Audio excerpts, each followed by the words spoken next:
Hello everyone, how are you? Myself Momin Zamir and welcome to our beloved channel Science School.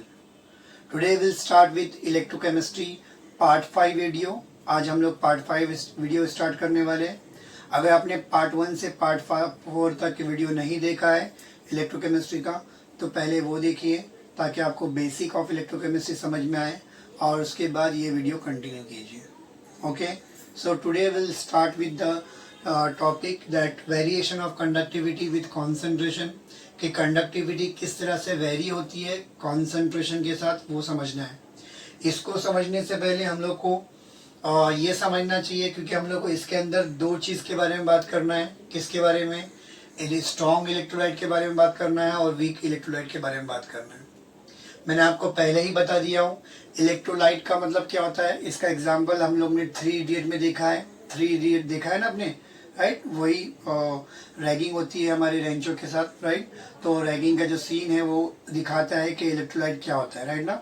तो electrolyte वो चीज़ जो क्या होता है, अगर आप पानी में डालोगे तो क्या होता है, वो डिसोसिएट होता है, टूटता है और ब्रेक डाउन होने के बाद आपको करंट कंडक्ट करता है, इलेक्ट्रिसिटी कंडक्ट करता है. उसको हम लोग क्या बोलते हैं, इलेक्ट्रोलाइट. अब इसमें दो चीज़ होती है, एक स्ट्रॉन्ग इलेक्ट्रोलाइट होता है और एक वीक इलेक्ट्रोलाइट होता है. स्ट्रॉन्ग इलेक्ट्रोलाइट मतलब क्या, वो सॉल्ट या वो इलेक्ट्रोलाइट जो 100% डिसोसिएट होते हैं. कितना होते हैं? 100% अगर डिसोसिएट कोई चीज़ हो रही है तो उसको हम लोग क्या बोलेंगे, स्ट्रॉन्ग इलेक्ट्रोलाइट. लाइक मैंने एग्जांपल लिया हूँ NaCl, KCl, NH4Cl, NaNO3. तो ये सॉल्ट, इस तरह के सॉल्ट जो स्ट्रॉन्ग इलेक्ट्रोलाइट है वो पूरी तरह मतलब 100%, अगर 100 मोल लिया तो 100 डिजोल्व हो जाएगा, डिसोसिएट हो जाएगा, राइट ना. तो 100% अगर डिसोसिएट होगा और वो कंडक्टिविटी बहुत ज़्यादा कंडक्ट करते हैं क्योंकि ऑब्वियसली इसमें ज़्यादा डिसोसिएशन होगा तो ज़्यादा आयन फॉर्म होंगे, ज़्यादा आयन फॉर्म होंगे तो ज़्यादा कंडक्टिविटी शो करेगी. इसका मतलब स्ट्रॉन्ग इलेक्ट्रोलाइट जो है आपकी कंडक्टिविटी क्या करते हैं, ज़्यादा शो करते हैं. तो यहाँ पे एग्जांपल मैंने यहाँ पे दिखाया NaCl. ये फॉरवर्ड डायरेक्शन का एरो क्या शो करता है कि पूरा के पूरा टूट रहा है किसमें, कटायन और अनायन के अंदर, Na+NCl- के अंदर. सिमिलरली वीक इलेक्ट्रोलाइट क्या होते हैं, ये बहुत ही कम डिसोसिएट होते हैं, अराउंड 0.5%. एंड बहुत कम डिसोसिएट होते बट बहुत कम डिसोसिएट होते. एंड सिंस बहुत कम डिसोसिएट होते हैं तो इसका मतलब नंबर ऑफ आयंस भी बहुत कम बनते हैं. तो ये कंडक्टिविटी कंडक्ट तो करते हैं मगर कंडक्टिविटी जो है वो उतनी नहीं करते जितनी हमारे वीक स्ट्रॉन्ग इलेक्ट्रोलाइट कंडक्ट करते, उतना नहीं कंडक्ट करते वीक इलेक्ट्रोलाइट, राइट ना. अब एग्जाम्पल इसका देखेंगे तो जितने भी वीक एसिड है, वीक बेसेस है, राइट ना, या salt of weak acid and weak base जो है वो इसके अंदर आते हैं वीक इलेक्ट्रोलाइट में. तो एग्जांपल मैंने आपको बोला CH3COH, formic acid that is HCOOH, right. It is a salt of ammonium hydroxide and acidic acid, तो CH3COONH4 एक्सेट्रा, राइट. तो these are the example of weak electrolyte. तो वीक इलेक्ट्रोलाइट को dissociate करने का तरीका दिखाते हैं हम लोग किसके जरिए, रिवर्सिबल एरो के जरिए. रिवर्सिबल एरो पे क्या शो करता है कि ये पूरी तरह से डिसोसिएट नहीं हुआ है, थोड़ा सा पार्ट डिसोसिएट हो रहा है, मतलब बहुत सारा पार्ट एज इट इज यहाँ पर है, राइट. ये हम लोग ने बेसिक समझ लिया. अब हम लोग को करना क्या है इस टॉपिक में, हमको एक्सप्लेनेशन क्या देना है, हमको ये ग्राफ को एक्सप्लेन करना है. हमको क्या बताना है कि अगर आपने क्या किया, आपने कॉन्सेंट्रेशन को बढ़ाया या कॉन्सेंट्रेशन को कम किया, डाइल्यूट किया, तो क्या होगा, कंडक्टिविटी बढ़ेगी या कम होगी, उसके बारे में बात करना है. So let's talk about the conductance. अगर मैं कंडक्टेंस की बात करता हूँ, कंडक्टेंस, राइट, कंडक्टेंस की बात करते हैं तो जब आप डाइल्यूशन बढ़ाते हो, डाइल्यूशन को क्या किया मैंने, इंक्रीज किया, तो ऑब्वियसली डाइल्यूशन इंक्रीज करेंगे तो नंबर ऑफ आयंस क्या होंगे, इंक्रीज होंगे, नंबर ऑफ आयंस इंक्रीज होंगे. यानी नंबर ऑफ आयंस बढ़ेंगे तो नंबर ऑफ आयंस बढ़ेंगे तो उतना number of ions migrate easily होंगे और जितने नंबर ऑफ आयंस ज़्यादा माइग्रेट करेंगे तो उतना क्या है, कंडक्टिविटी सॉरी कंडक्टेंस बढ़ेगा. क्या बनेगा, कंडक्टेंस बढ़ेगा, कंडक्टेंस क्या होगा, इंक्रीज होगा, राइट. कंडक्टेंस इंक्रीज होगा. बट कंडक्टिविटी की कहानी अलग है. कंडक्टिविटी की बात करेंगे तो कंडक्टिविटी क्या होती है, लिखता हूँ कंडक्टिविटी. कंडक्टिविटी कहानी समझो तो conductivity is what, conductance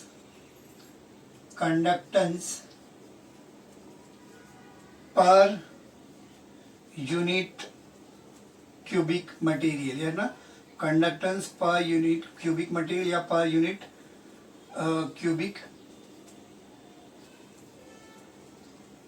material बोलो या वॉल्यूम बोलो, राइट। एग्जाम्पल, मैंने एक बीकर लिया, ये बीकर में क्या है, हम लोगों ने पहले थोड़ा पानी लिया था, समझो एग्जाम्पल थोड़ा पानी लिया था।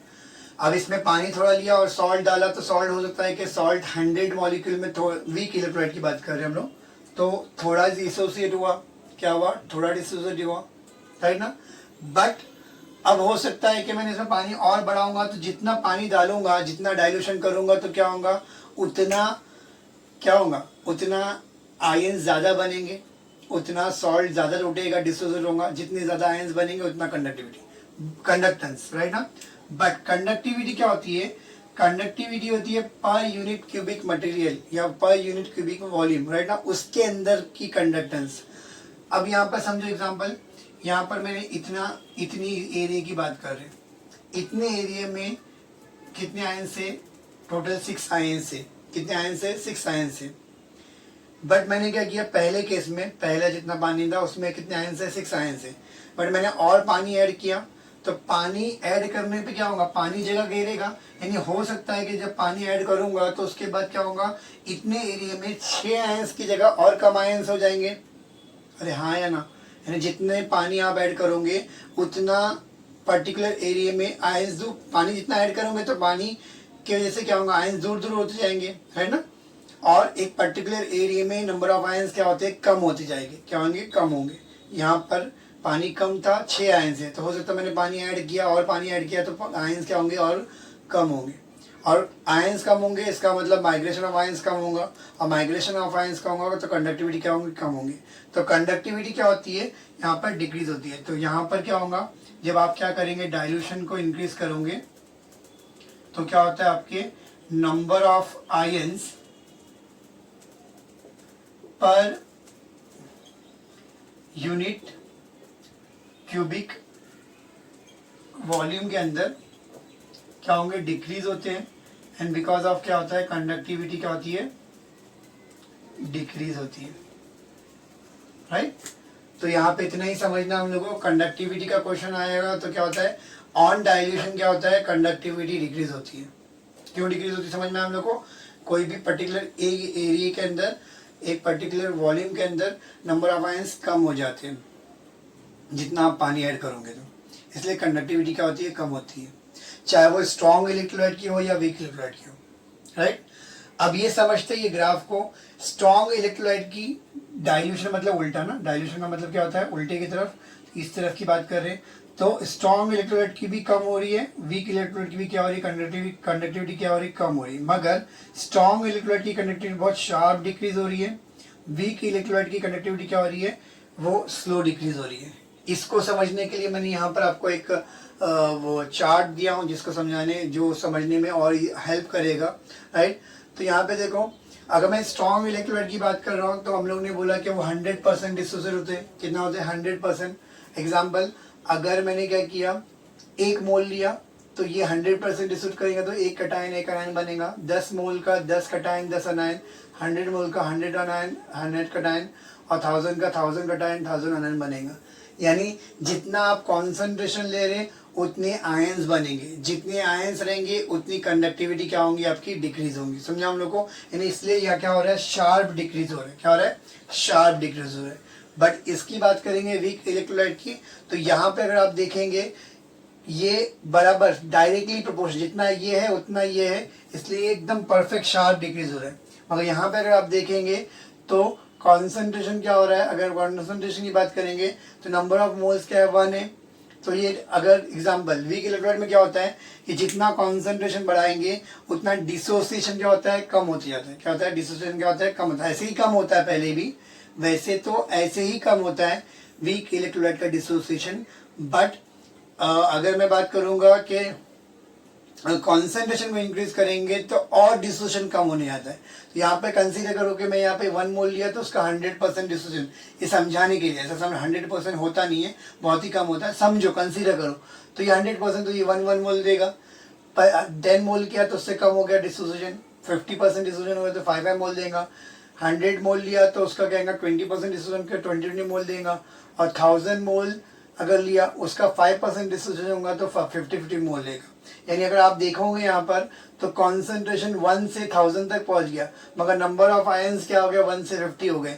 दोनों में इंक्रीज तो हो रहा है, दोनों में नंबर ऑफ आयंस क्या हो रहे हैं, कॉन्सेंट्रेशन को बढ़ाने पे नंबर ऑफ आयंस बढ़ रहे हैं, या कॉन्सेंट्रेशन को कम करने पे नंबर ऑफ आयंस क्या हो रहे हैं, कम हो रहे हैं। बट यहाँ पे शार्प कॉन्सेंट्रेशन में क्या हो रहा है, शार्प डिक्रीज हो रहा है। यहाँ पे क्या हो रहा है, नंबर ऑफ आयंस में शार्प क्या हो रहा है, डिक्रीज नहीं आ रहा, स्लो डिक्रीज आ रहा है। इसीलिए क्या होता है, आपका एकदम शार्प नहीं आ रहा। इस केस में शार्प जितना ये गिरा उतना ये गिरा, इसलिए ये भी आपका कर रहा है नीचे आ रहा है, बराबर ना। बट वीक इलेक्ट्रोलाइट में क्या हो रहा है, जितना ये कम हो रहा है उतना ये कम नहीं हो रही है, स्लोली हो रहा है ना। 50 से 1 गया, ये 1000 से 1, राइट ना, तो ये स्लोली नीचे आ रहा है। समझा हम लोग को, इसलिए ये ऐसा ग्राफ आया। समझा हम लोग को। तो इस तरह से, तो इसका कंक्लूजन क्या है, इसके अंदर हमको लिखना क्या है, अगर आप देखोगे तो इतना ही लिखना है आपको। अगर देखेंगे तो चाहे वो स्ट्रॉन्ग इलेक्ट्रोलाइट हो या वीक इलेक्ट्रोलाइट हो, आपका कंडक्टिविटी क्या होती है, डिक्रीज होती है विथ इंक्रीज इन डाइल्यूशन। आप डाइल्यूशन को बढ़ाओगे तो कंडक्टिविटी क्या होंगी, डिक्रीज होगी। पहले हम लोग को आंसर लिखना है तो क्या लिखेंगे, पहले कंडक्टिविटी लिखेंगे, what is the definition of conductivity. वो मैंने आपको इससे पहले वाले पार्ट 3 वाले वीडियो में बताया हूँ। अगर आपको नहीं पता है, नहीं समझा है कुछ, अगर नहीं आता है तो प्लीज़ वो वीडियो देखें, ताकि आपको आइडिया क्लियर हो कि कंडक्टिविटी क्या होती है, मोलार कंडक्टिविटी क्या होती है। तो वहाँ मैंने एक्सप्लेन किया हूँ अभी। तो कंडक्टिविटी क्या होती है, पहले हम लोग इसमें डेफिनेशन में आंसर लिखने में क्या करेंगे, पहले कंडक्टिविटी लिखेंगे। What is conductivity, conductivity is what, conductance of a material per unit cubic material, है ना। एक यूनिट क्यूबिक मटेरियल का कंडक्टेंस क्या होता है, कंडक्टिविटी होती है। ये पहले डेफिनेशन लिखेंगे।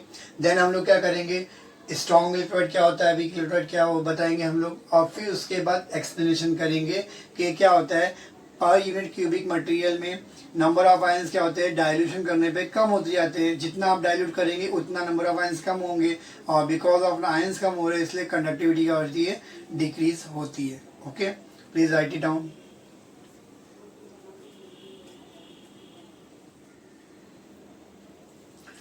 Okay, so now next topic is what, variation of molar conductivity with concentration, right ना।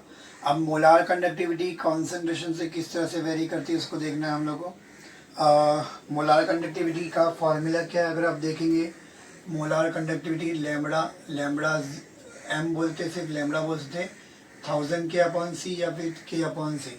यानी हम लोग को यहाँ पे समझ में आया कि lambda is what, inversely proportional to concentration. क्या होता है, लैम्बडा क्या होता है, inversely proportional to concentration. Concentration increase करेंगे तो लैम्बडा कम होगा, मोलार कंडक्टिविटी क्या होगी, कम होगी। अब कॉन्सेंट्रेशन का उल्टा क्या होता है, डाइल्यूशन होता है। यानी यार डाइल्यूशन का इनवर्स, मतलब मैंने बोला कॉन्सेंट्रेशन को बढ़ाएंगे तो मोलार कंडक्टिविटी कम होगी, बट कॉन्सेंट्रेशन का उल्टा क्या होता है, डाइल्यूशन, राइट ना। तो यानी इसका मतलब यहाँ पे डायरेक्टली प्रोपोर्शनल आ जाएगा, यानी आप डाइल्यूशन बढ़ाओगे तो मोलार कंडक्टिविटी क्या होगी, बढ़ेगी। तो वही यहाँ पे लिखा हुआ है कि मोलार कंडक्टिविटी दोनों केस के अंदर, चाहे वो स्ट्रॉन्ग इलेक्ट्रोलाइट हो या फिर वीक इलेक्ट्रोलाइट हो, दोनों केस में क्या होता है, मोलार कंडक्टिविटी क्या होती है, इंक्रीज होती है विथ डाइल्यूशन। डाइल्यूशन आप बढ़ाओगे तो मोलार कंडक्टिविटी क्या होती है, इंक्रीज होती है। समझा हम लोगों, अरे हाँ या ना, अरे मैं क्या बोल रहा हूँ, देखो यहाँ पर एग्जाम्पल मैं आपको समझाने का इजी कर देता हूँ। लैम्बडा क्या 1/c है, राइट ना, बट c क्या होता है 1/d लिखा, d यहाँ पे डाइल्यूशन है। यानी अगर मैं ये इसमें पुट करूंगा तो मेरा फॉर्मूला क्या है, 1/d हो जाएगा, ये उल्ट का इनवर्स हो जाएगा, मतलब d हो जाएगा। यानी इसका मतलब lambda is directly proportional to d मैंने यहाँ पे यूज किया किसके लिए, डाइल्यूशन के लिए। तो आप जितना डाइल्यूशन बढ़ाओगे उतना लैम्बडा बढ़ेगा, लैम्बडा का मतलब होता है मोलार कंडक्टिविटी इंक्रीज होगी। समझा हम लोगों। तो वही यहाँ पे ग्राफ में भी दिख रहा है आपको, चाहे वो वीक इलेक्ट्रोलाइट का ग्राफ हो या फिर स्ट्रॉन्ग इलेक्ट्रोलाइट का ग्राफ हो, आप डाइल्यूशन बढ़ा रहे, डाइल्यूशन ये कॉन्सेंट्रेशन इस तरफ जा रहा है, डाइल्यूशन मतलब उल्टा, तो डाइल्यूशन बढ़ा रहे तो दोनों ग्राफ क्या हो रहे, बढ़ रहे, दोनों ग्राफ क्या हो रहे, इंक्रीज हो रहे। वो अलग बात है। स्ट्रॉन्ग वाला शार्प इंक्रीज हो रहा है, वीक वाला क्या होता है आपका स्लोली या फिर हाँ लीनियर वे में इंक्रीज नहीं हो रहा है, राइट ना। तो वो क्यों हो रहा है, मैंने आपको अभी इससे पहले वाले टॉपिक में बताया था कि कंडक्टिविटी वाला टॉपिक जो बताया मैंने उसमें एक्सप्लेन किया कि ये शार्प इंक्रीज क्यों होता है या शार्प डिक्रीज क्यों होता है, और ये कर्व लाइन क्यों आती है, मैंने आपको अभी एक्सप्लेन किया हूँ, ठीक है। वो जो मैंने आपको एग्जांपल देके समझाया था उसमें मैंने एक्सप्लेन किया, बट उसमें जाना नहीं, हम लोग को उतना डिटेल नहीं जाना, तो मैंने एक्स्ट्रा बताया था आपको। हमको सिर्फ यहाँ पे देखना है वहाँ पर क्या होता है, डाइल्यूशन पे कंडक्टिविटी डिक्रीज होती है, बट अगर मोलार कंडक्टिविटी की बात करेंगे तो डाइल्यूशन पे मोलार कंडक्टिविटी क्या होती है, इंक्रीज होती है। उसका एक्सप्लेनेशन मैंने यहाँ पे दिया। तो पॉइंट नंबर 1 दोनों के अंदर सेम रहेगा, चाहे वो वीक इलेक्ट्रोलाइट हो या स्ट्रॉन्ग इलेक्ट्रोलाइट हो, दोनों केस में मोलार कंडक्टिविटी क्या होती है, इंक्रीज होती है ऑन डाइल्यूशन। वो अलग बात है, इसमें एकदम रैपिडली इंक्रीज होगा, इसमें थोड़ा स्लोली इंक्रीज होगा, कर्व लाइन आएंगी, ठीक है। सेकेंड पॉइंट यहाँ पे क्या बोल रहा है कि आपका मोलार कंडक्टिविटी क्या होती है, जैसे आप क्या करेंगे डाइल्यूशन करते जाएंगे, तो स्ट्रॉन्ग की बात कर रही है, स्ट्रॉन्ग का ग्राफ है, तो ये इंक्रीज होंगी इंक्रीज होंगी इंक्रीज होंगी, कहाँ तक, ये इतने कॉन्सेंट्रेशन तक जाएगा कि 0.001 या 0.0001 मोलार तक जाएगा। कॉन्सेंट्रेशन कितना, यहाँ तक आ जाएगा, बढ़ रहा यहाँ तक आ जाएगा। ये क्या हो गया, समझो एग्जांपल करो कि 0.0001 मोलार है ये, राइट ना, राइट। इसके बाद क्या होगा, आप अगर डाइल्यूशन करोगे तो उसका कोई इफेक्ट नहीं होता। ये साइंटिफिकली या प्रैक्टिकली ऑब्जर्व किया है कि मोलार कंडक्टिविटी इंक्रीज होती है डाइल्यूशन पे, बट जब वो 0.0001 मोलार तक पहुंच जाती है, यानी ऑलमोस्ट 0 पहुंच जाती है, तो उस पे टाइम पे आप कितना भी डाइल्यूशन करो और उस पे कोई इफेक्ट नहीं गिरता, मोलार कंडक्टिविटी में कोई चेंज नहीं आएगा। तो यहाँ पर it has no effect on concentration, ये मैंने मेंशन किया। ये पॉइंट जहाँ पर मोलार कंडक्टिविटी पे डाइल्यूशन का कोई असर नहीं होता, यानी वहाँ पर कॉन्सेंट्रेशन ऑलमोस्ट 0 पहुंच जा रहा है, तो ऐसे हाईएस्ट वैल्यू किसकी, लेमड़ा की, ऐसी maximum value, the maximum molar conductivity value at कौन सा कॉन्सेंट्रेशन आ गया है, कॉन्सेंट्रेशन 0.0001 मोलार, मतलब ऑलमोस्ट 0 हो गया, यानी at 0 concentration is called as limit molar conductivity. क्यों लिमिट मोलार कंडक्टिविटी बोल रहे हैं इसको, क्योंकि यहाँ पर मोलार कंडक्टिविटी की वैल्यू क्या हो रही है, लिमिट हो रही है, मतलब उसके ऊपर अब कोई वैल्यू नहीं जाने वाली, मोलार कंडक्टिविटी की वैल्यू इसमें चेंज नहीं आने वाला। तो मोलार कंडक्टिविटी की वैल्यू में इसमें अब चेंज नहीं आने वाला। तो ये पॉइंट, ये मैक्सिमम लेमड़ा का वैल्यू, ये मैक्सिमम मोलार कंडक्टिविटी की वैल्यू कहाँ पर, इनफाइनाइट डाइल्यूशन पे या 0 कॉन्सेंट्रेशन पे, इस वैल्यू को हम लोग बोलते हैं लिमिट मोलार कंडक्टिविटी या लेमड़ा 0 बोलते हैं। यानी यहाँ पर मोलार कंडक्टिविटी को लिमिट लग गई, यहाँ पर मोलार कंडक्टिविटी की वैल्यू और वेरी नहीं होने वाली। तो डेफिनेशन क्या है, ये डेफिनेशन एग्जाम में आता है लिमिट मोलार कंडक्टिविटी का। What is the definition of limit molar conductivity, the maximum limit value of molar conductivity, right ना, eight 0 concentration or infinite dilution is called as limit molar conductivity. It is denoted by lambda 0. किससे denote करते हैं, lambda 0 से denote करते हैं। Limit molar conductivity को आप 0 के डिनोट करते हैं, लैम्बडा 0, बहुत इंपॉर्टेंट है, याद रखना। लिमिट मोलार कंडक्टिविटी मतलब क्या, मोलार कंडक्टिविटी एट 0 कॉन्सेंट्रेशन और इनफाइनाइट डाइल्यूशन। उसके बाद अगर बात करेंगे इसकी, तो हम लोग को कॉलरॉश ने एक ये स्ट्रॉन्ग इलेक्ट्रोलाइट के लिए एक इक्वेशन दिया। यहाँ पर अगर आप देखेंगे तो क्या हो रहा है, आपका मोलार कंडक्टिविटी क्या हो रही है, वेरी हो रही है विथ कॉन्सेंट्रेशन, राइट ना। कैसे वेरी हो रही है, लीनियरली वेरी हो रही है, कैसे इंक्रीज हो रही है, लीनियरली इंक्रीज हो रही है। तो वही इसने बोला, साइंटिस्ट कॉलरॉश ने एक इक्वेशन दिया, lambda is equal to lambda 0 minus A into concentration of C.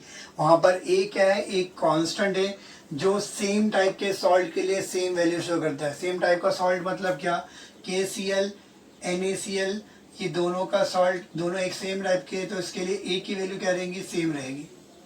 Similarly MgCl2, CaCl2, ये सेम टाइप के सॉल्ट है, इसके लिए वैल्यू ए की वैल्यू क्या रहेंगी, सेम रहेंगी। तो अगर सेम टाइप के सॉल्ट है तो उसके लिए वैल्यू क्या होती है, ए की क्या होती है, सेम होती है। तो ये क्या आपका lambda is equal to lambda 0 minus A into concentration of C. ये इक्वेशन क्या शो कर रही है कि लैम्बडा जो है वो वेरी कर रही है किससे, कॉन्सेंट्रेशन ऑफ सी से लीनियरली। तो वही यहाँ पे लिखा हूँ मैंने, lambda varies linearly with concentration of C. किसमें, स्ट्रॉन्ग इलेक्ट्रोलाइट में। मगर यही पॉइंट अगर यहाँ पे देखेंगे वीक इलेक्ट्रोलाइट में तो लैम्बडा वेरी नहीं करता लीनियरली। दिख रहा है आपको, यहाँ पे लीनियर वेरी हो रहा है, यहाँ पर लीनियर वेरी हो रहा है क्या, नहीं कर्व आ रहा है। तो यहाँ पे आप बोल सकते हैं कि lambda in weak electrolyte because of curve होता है ना, तो बिकॉज ऑफ दैट कर्व की वजह से क्या है, आपका लैम्बडा जो है वो लीनियरली वेरी नहीं कर रहा। यानी हम लोग बोल सकते हैं कि lambda value does not varies linearly with concentration या ऑन डाइल्यूशन, राइट ना। यहाँ तक क्लियर है हम लोग को। ये लिखा हुआ lambda variation with concentration under root C is not linear. Okay, अब यहाँ पर लैम्बडा जीरो क्या क्या कैसे फाइंड आउट करते हैं, दोनों के लिए, स्ट्रॉन्ग के लिए कैसे फाइंड आउट करते हैं और वीक के कैसे लिए, वीक को अगर फाइंड आउट करना है तो वीक इलेक्ट्रोलाइट के लिए कैसे फाइंड आउट करेंगे आप लैम्बडा जीरो की वैल्यू, यानी लिमिट मोलर कंडक्टिविटी की वैल्यू। लैम्बडा मतलब molar conductivity eight zero concentration की वैल्यू किस तरह से फाइंड आउट करने का। तो देयर आर टू मेथड। पहला मेथड जो बहुत इजी है, बहुत फेमस मेथड है, वो एक्सट्रापोलेशन मेथड है। कौन सा है, एक्सट्रापोलेशन मेथड है।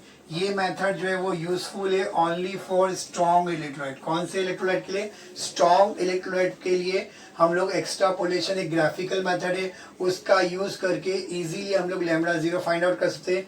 यहाँ पे आप देख रहे हैं क्योंकि ये लीनियरली वेरी कर रहा है और यहाँ जाके हम लोग को ग्राफ मिल जाता है, तो हम लोग को वैल्यू मिल जाती है। किसकी मिलती है, लैम्बडा जीरो की वैल्यू यहाँ पे आएगा, तो जो वैल्यू आएगी वो आप आंसर बोलेंगे, समझा हम लोग को। तो हम लोग को यहाँ पे लैम्बडा जीरो की वैल्यू मिलती है किसके जरिए, एक्सट्रापोलेशन मेथड, ग्राफिकल मेथड के जरिए आप फाइंड आउट कर सकते हैं। But if you talk about weak electrolyte, क्योंकि ये कर्व दिखा रहा है और एक कर्व ये कंटिन्यूस जाता है, तो ग्राफ के जरिए इसको फाइंड आउट करना बहुत मुश्किल है। या दूसरे में बोलेंगे तो ग्राफ के जरिए या एक्सट्रापोलेशन मेथड के जरिए ये जो वैल्यू आती है वो करेक्ट नहीं आती। तो ये वैल्यू को फाइंड आउट करने के लिए हम लोग को कॉलरॉस ने एक लॉ दिया, जो इसके बाद वाली वीडियो में हम लोग करने वाले। वो लॉ क्या है वो एग्जैक्टली देखेंगे, और वो लॉ बहुत इंपॉर्टेंट है, प्लीज़ उसको देखना ज़रूर। वो पहला टॉपिक है हमारे इस चैप्टर का जो इम्पॉर्टेंट है, राइट ना। तो वो हम लोग देखेंगे। तो कॉलरॉस लॉ के जरिए हम लोग फाइंड आउट कर सकते हैं लैम्बडा जीरो की वैल्यू, किसके लिए, वीक इलेक्ट्रोलाइट के जरिए, वीक इलेक्ट्रोलाइट के लिए। तो हमारे पास दो इलेक्ट्रोलाइट है। स्ट्रॉन्ग इलेक्ट्रोलाइट का अगर लैम्बडा जीरो फाइंड आउट करना है तो आप क्या करेंगे, एक्सट्रापोलेशन मेथड यानी ग्राफिकल मेथड के जरिए आप फाइंड आउट कर सकते हैं। बट वीक इलेक्ट्रोलाइट के लिए हम लोग एक स्पेशल टाइप का लॉ लगता है जिसका यूज करके हम लोग लैम्बडा जीरो की वैल्यू फाइंड आउट कर सकते हैं, वो है कॉलरॉस लॉ। ठीक है, कॉलरॉस लॉ खाली वीक के लिए एप्लीकेबल है क्या, नहीं। कॉलरॉस के जरिए आप स्ट्रॉन्ग का भी फाइंड आउट कर सकते हैं और वीक का भी फाइंड आउट कर सकते हैं। क्या, lambda zero value. Lambda zero value आप स्ट्रॉन्ग इलेक्ट्रोलाइट की भी फाइंड आउट कर सकते हैं। लैम्बडा जीरो वैल्यू आप जो है वो वीक इलेक्ट्रोलाइट की भी फाइंड आउट कर सकते हैं। तो बहुत अच्छा और बहुत इजी लॉ है जो हम लोग नेक्स्ट लेक्चर में देखेंगे, समझा हम लोग को। तो यहाँ पे हम लोग ने क्या सीखा, दोनों केस में सिंपल है कि मोलार कंडक्टिविटी क्या होती है, इंक्रीज होती है विथ ऑन डाइल्यूशन। डाइल्यूशन से क्या होती है, मोलार कंडक्टिविटी इंक्रीज होती है। सेकेंड पॉइंट हमने बोला कि भाई दोनों केस में क्या हो रहा है आपका यहाँ पर इस केस में लीनियरली इंक्रीज होता है कॉन्सेंट्रेशन के साथ लैम्बडा, पर यहाँ पे लीनियर इंक्रीज नहीं होता कॉन्सेंट्रेशन के साथ, ये बोला हम लोगों ने। और इसमें हम लोगों ने बोला कि ये लीनियर इंक्रीज होकर एक पॉइंट पे जाके हम लोग को उसके बाद कोई इफेक्ट नहीं होता, और उस पॉइंट को हम लोग बोलते हैं लैम्बडा जीरो। और लैम्बडा जीरो की वैल्यू यहाँ से हम लोग फाइंड आउट कर सकते हैं एक्सट्रापोलेशन मेथड के जरिए। बट यहाँ पर क्योंकि वो कर्व आ रहा है और उसके से हम लोग को ग्राफ के जरिए हम लोग लैम्बडा जीरो फाइंड आउट नहीं कर सकते, तो उसमें हम लोग क्या करेंगे, कॉलरॉस लॉ का यूज़ करेंगे। अब एग्जैक्टली कॉलरॉस लॉ क्या है वो हम लोग नेक्स्ट लेक्चर में देखेंगे। ओके, तो आज अगर मेरा लेक्चर अच्छा लगा है तो please like the video, share the video and subscribe my channel. Thank you.